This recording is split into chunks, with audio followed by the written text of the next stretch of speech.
Bonjour à tous. Souvent on me dit le Frexit et après. Est-ce que vraiment ça va régler les problèmes? Est-ce que ça suffit? Est-ce que c'est indispensable? Parce qu'on me dit par exemple, regardez, le Royaume-Uni est sorti depuis quelque temps de l'Union européenne, mais ils sont quand même pas mal dans la folie sanitaire, la coronafolie, la folie covidiste. Donc est-ce que vraiment ça change quelque chose? Alors je vais répondre de manière extrêmement concrète, précise. Les matheux vont aimer en particulier la vidéo, les autres ne fuyez pas, vous inquiétez pas, ça va être extrêmement simple. Mais parce que je vais être dans la logique presque mathématique. Euh, Quitter l'Union européenne, faire le Frexit, quitter l'Union européenne et l'euro en ce qui concerne la France, c'est une condition nécessaire, indispensable, une nécessité pour faire plein de choses, et on va prendre plein d'exemples concrets, mais ce n'est pas une condition suffisante. C'est souvent là l'ambiguïté, le malentendu. Ça ne suffit pas, ce n'est pas ça qui règle le problème. Mais ça permet de les régler, alors que l'appartenance à l'Union européenne et à l'euro ne permet pas de les régler, empêche de les régler. On va y revenir, vous allez voir, c'est totalement dans l'actualité, extrêmement concret. C'est une belle vidéo, je pense, de clarification et pédagogique sur le Frexit que vous pourrez donc partager autour de vous, qui va vous répondre à pas mal de vos questions peut-être et à pas mal des questions que se posent des gens, parce que on voit que derrière, en fait, le Frexit, il y a une autre ambiguïté.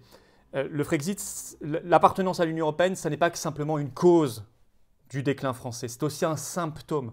Si on va tellement tête baissée comme ça à fond dans l'intégration européiste, c'est parce qu'il y a un mal français très ancien, un manque de confiance en nous.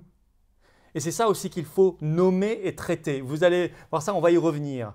Et ça, je crois que c'est extrêmement essentiel pour y opposer une résistance, une riposte et une argumentation positive favorable au Frexit, beaucoup plus efficace, convaincante vis-à-vis de tout le monde. Ou en parlant de résistance, ils sont sur le point de nous reconfiner, un reconfinement dur et total. Vous avez vu ma vidéo d'hier, vous entendez l'actualité. Alors moi, je vous mets sous la vidéo, là en lien en description, la grande pétition nationale pour fin du couvre-feu, tout rouvrir tout de suite. Il faut prendre l'exact contre-pied du discours actuel. Il n'y a que ça à faire. On n'est pas là pour quémander des miettes de liberté. On est là pour tout rouvrir tout de suite. Fin du masque obligatoire, fin du couvre-feu, évidemment pas de reconfinement. Le confinement tue tout sauf le virus. Donc je vous invite à signer et à relayer au maximum autour de vous partout cette pétition nationale. C'est extrêmement important et je vous invite à nous rejoindre. Voilà, ça c'est la carte orange d'adhérents patriotes, certes, mais c'est surtout le passeport vers la liberté, l'anti-passeport sanitaire, le passeport vers le Frexit aussi. Vers l'indépendance, la souveraineté nationale, vers la résistance, vers la France et son avenir. Alors vous hésitiez à venir? Eh bien n'hésitez plus, adhérez, réadhérez ou faites un don de soutien pour que nous puissions mener toutes nos actions parce que l'État ne nous verse pas un centime. Le lien pour adhérer, réadhérer, faire ce don et tout ça est largement défiscalisé pour vous. Renseignez-vous, se trouve sous la vidéo en description, au même endroit où il y a la pétition. Le lien pour adhérer, réadhérer se trouve également en commentaire épinglé et en fin de vidéo, vous pourrez cliquer directement sur l'écran pour nous rejoindre. Bienvenue d'avance aux patriotes, bravo à ceux qui font un don de soutien pour mener toutes nos actions de résistance et de liberté partout dans le pays. Alors, le Frexit suffit-il? Frexit et après. Parce qu'on me dit, regardez, le Royaume-Uni est sorti de l'Union européenne là, ce 1er janvier 2021 et pourtant, il y a toujours parfois des confinements, des restrictions, des fermetures, une espèce de coronafolie quand même au Royaume-Uni. On va y revenir. La réponse c'est que oui, bien sûr, que le Frexit est indispensable. Mais c'est la même différence qu'en mathématiques, en logique pure, je vous en parlais, c'est la même différence entre une condition nécessaire, ce qu'on appelle en mathématiques une condition nécessaire, et une condition suffisante. Le Frexit, sortir de l'Union européenne et de l'euro, c'est une condition nécessaire, une nécessité pour pouvoir agir, redresser la France, faire plein de choses. Mais ça n'est pas une condition suffisante. Parce que ça dépend de ce qu'on en fait après de cette liberté. Et parce qu'il y a d'autres critères, vous allez voir ça. Alors, je reviens sur l'exemple britannique, très concret. Pour sortir de la coronafolie, du covidisme, ce qui est clair, c'est qu'il faut sortir de l'Union européenne. Alors, tous les pays de l'Union européenne ne sont pas touchés au même degré par la folie covidiste, évidemment, mais il y a des grands points communs qui sont liés à l'appartenance à l'Union européenne, je vous explique. Par exemple, si on est dans l'Union européenne, on est sûr d'avoir le passeport sanitaire, ce qui est un énorme problème, ce qui va être le grand débat des semaines qui viennent, vous allez voir. Et nous combattons ardemment ce pass sanitaire, pass vaccinal.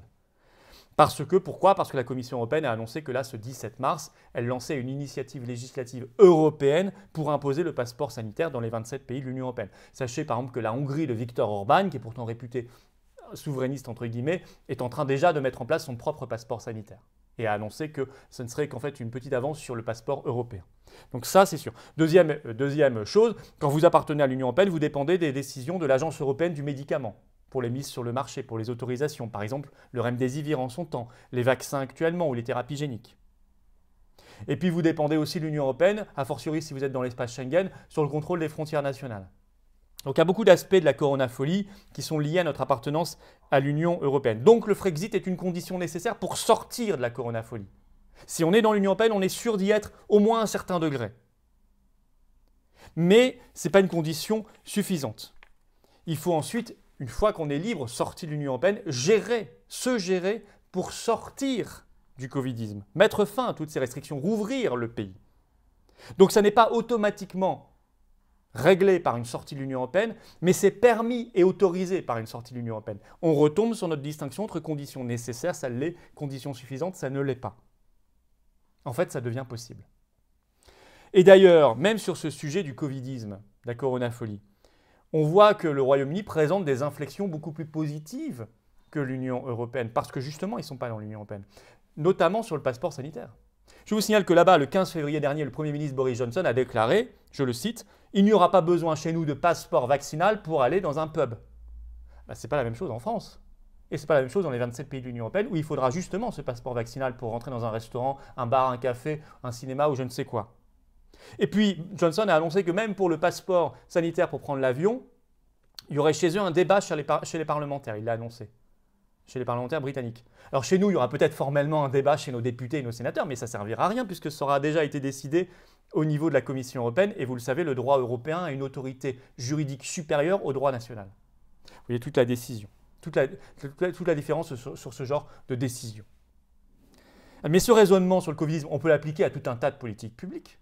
Et vous allez comprendre ça très concrètement, qui relèvent aujourd'hui chez nous de la compétence européenne directe ou qui sont soumis à la jurisprudence du juge de la Cour de justice de l'Union européenne, qui est la Cour suprême, qui est au-dessus de nos cours nationales, y compris Conseil d'État et Cour de cassation. Par exemple, la politique migratoire. Ce qui est certain, c'est qu'on est soumis à une politique d'immigration massive depuis plusieurs décennies. Ce qui est certain, c'est que si on reste dans l'Union européenne, on ne peut pas régler le problème. On sera toujours soumis à la politique d'immigration massive. Pourquoi ? Parce que l'asile est géré environ, selon les traités européens, aujourd'hui à 80% par directement le droit européen. Les frontières, vous le savez, a fortiori quand on est dans Schengen, les frontières nationales. Et le regroupement familial, depuis une directive européenne de 2003, il est obligatoire. Donc, tant que vous êtes dans l'Union européenne, vous êtes de toute façon obligé de maintenir intégralement le regroupement familial, par exemple. Mais une fois que vous sortez de l'Union européenne, il n'est pas garanti que vous aurez réglé le problème de l'immigration massive, mais vous aurez la possibilité de le faire. Vous aurez le droit de le faire, vous pourrez régler votre asile tout seul, vous pourrez mettre fin au regroupement familial si vous le voulez, vous pourrez gérer totalement librement vos frontières nationales, etc., etc. Donc conditions nécessaires, mais pas suffisantes. Pareil sur la politique commerciale. Tant que vous êtes dans l'Union européenne, le commerce est une compétence exclusive de l'Union européenne. C'est-à-dire que les États-nations n'ont même pas le droit d'y toucher. Ça, c'est écrit textuellement dans les traités européens. Bon, tant que vous êtes dans l'Union européenne, vous êtes soumis au libre-échange, la politique commerciale de libre-échange. Vous ne pouvez pas faire de circuit court, de protectionnisme, de patriotisme économique, non. Donc si vous voulez faire ça, vous devez sortir de l'Union européenne. Mais une fois que vous êtes sorti, peut-être que vous allez continuer à faire du libre-échange, mais ce sera votre choix. Votre choix national. Conditions nécessaires, mais pas suffisantes. Pareil sur les services publics. Tant que vous êtes dans l'Union européenne, vous êtes soumis à la politique de la concurrence libre et non faussée, la libéralisation des services publics. Par exemple, ce 10 mars, c'est tout récent, dans l'Express, le PDG d'EDF, qui s'appelle Jean-Bernard Lévy, a déclaré, je cite textuellement, que l'Union européenne exigeait l'éclatement d'EDF.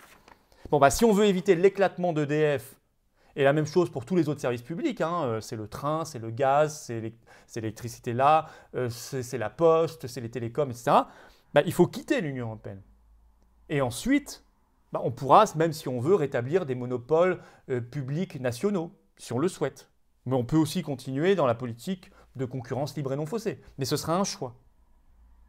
Alors, après, il y a des petits malins qui me diront non, il y a deux autres possibilités. Un, vous pourriez tout simplement rester dans l'Union européenne mais ne plus obéir au droit européen. Non, mais ça, laissez tomber parce que quand vous êtes dans l'euro, en 48 heures, on vous plie le bras. Ça, c'est ce qu'ont voulu faire des pays comme la Grèce, etc.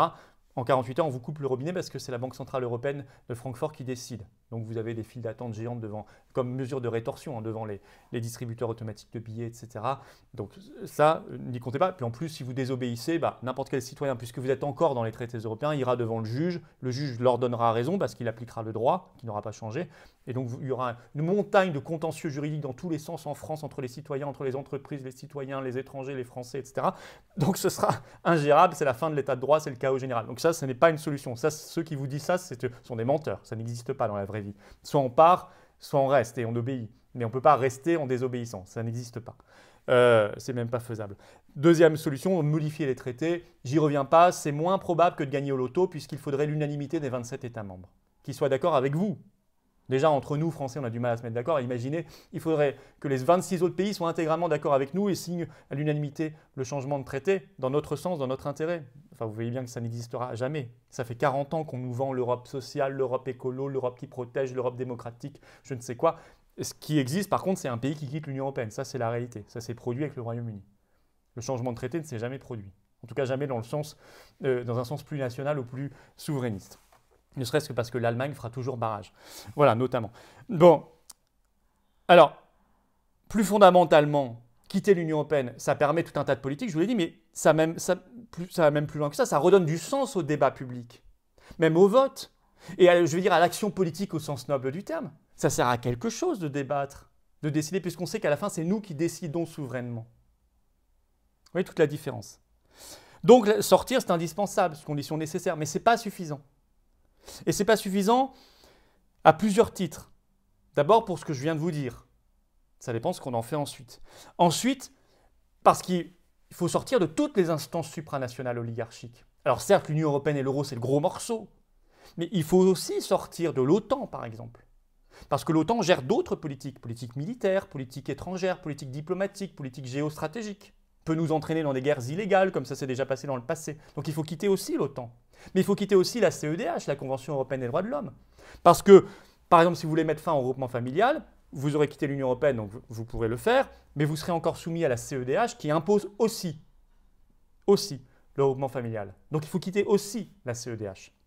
De toute façon, par principe, il faut quitter toutes les instances supranationales mondialistes oligarchiques. Toutes. Clair et net. Et puis, autre problème, je vous en parlais en introduction. Autre questionnement plutôt. Mais notre appartenance à l'Union européenne, notre soumission totale, parce qu'elle est totale, n'est pas qu'une cause de nos problèmes. C'est un symptôme d'un mal français beaucoup plus profond et ancien. Et il faut le nommer, le comprendre. Il faut comprendre qu'il y a ce mal français qui explique pourquoi on fonce tête baissée dans l'intégration européenne depuis des décennies. Il y a à la base ce mal français, un manque de confiance en nous, très ancien. Quand on le fait dater, c'est compliqué de le dire. Peut-être le séisme de Waterloo, ça a peut-être commencé là. On ne sait pas, il y a un débat. Peut-être que c'est le traumatisme du nombre de morts de la Première Guerre mondiale, toute une jeunesse fauchée. Peut-être que c'est la débâcle de mai-juin 40 qui a traumatisé le pays. Peut-être que c'est la décolonisation qui finalement a été très rapide. En quelques années, on a perdu l'Empire français, ce qui à l'époque fut un traumatisme. Peut-être que c'est le complexe d'infériorité qu'on a vis-à-vis de l'Allemagne, et l'Allemagne en joue beaucoup, et on le voit bien. Tout ça s'additionne. En tout cas, il y a quelque chose qu'il faut comprendre chez nous. Ce qui explique pourquoi on fonce comme ça à tel point dans l'Union européenne, pourquoi les gens ont du mal à sortir de ça. C'est un symptôme, au-delà d'être simplement une cause de notre déclin. Et donc, le remède, c'est qu'il faut retrouver confiance en la France, en nous-mêmes, en nous replongeant dans la fierté de nous-mêmes, dans notre histoire millénaire, dans notre culture, notre langue, notre être, notre essence. Avoir la certitude qu'on peut être un pays libre, indépendant, souverain, qu'on peut parfaitement l'être, qu'on a les moyens de l'être, qu'on n'est pas trop petit. C'est tout ça qu'il faut réinculquer. Et assez naturellement, le Frexit se fera. Vous voyez, il ne faut pas mettre les choses à l'envers. Ça, c'est toute notre tâche de patriote français. Tout l'honneur de notre mission et la beauté de notre combat. Alors moi, je vous attends dans ce combat. Vous voyez, j'ai essayé d'être le plus clair, plus précis, pédagogique possible, plus concret dans l'actualité également. Je vous invite à partager massivement cette vidéo, à y réfléchir à ce que je viens de dire, parce que ce n'est pas Frexit règle tout, c'est Frexit indispensable, mais il y a un malaise français sur lequel il faut qu'on travaille, historique, nous-mêmes, et qui rendra en fait le Frexit beaucoup plus simple d'ailleurs, et qui nous donne des armes dans cette riposte, cette résistance. Alors résistez. Signez la pétition pour tout ouvrir tout de suite là sous la vidéo en description. Partagez-la à vos amis, vos voisins, vos collègues, vos connaissances, votre famille, tout le monde. Et puis rejoignez-nous. Le lien pour adhérer, réadhérer se trouve ici en cliquant directement sur l'écran. Lien pour adhérer, réadhérer ou faire un don de soutien, tout ça est largement défiscalisé pour vous. Se trouve sous la vidéo en description, également en commentaire épinglé. Allez, je vous attends. Restez pas seuls. Vive la liberté, vive la résistance et surtout vive la France.